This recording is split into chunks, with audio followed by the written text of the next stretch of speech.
Mga kababayan, dahil pinag-uusapan natin ang 2025 national budget, sino lang ba ang hindi bumoto tungkol sa 6.352 trillion 2025 national budget?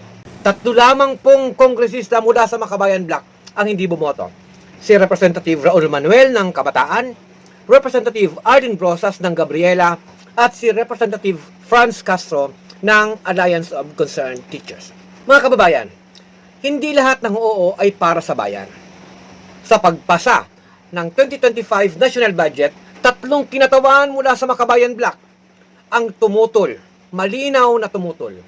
Ang natitira, tahimik na oo kahit binawasan ang pondo sa kalusugan, edukasyon, agrikultura, at sa mga social services. Kapag mas inuuna ang pork barrel kaysa serbisyong panlipunan, malinaw na hindi lahat ng mabatas ay para sa bayan. Ang iilang hindi ay tunay na boses ng konsensya sa gitna ng dagat ng pakitang taong pagsang-ayon. Mga kababayan, sa Kongreso at Senado, tila nakasanayan na ang mabilisang pagpasa sa tao ng pambansang budget kahit pa may butas ang batas.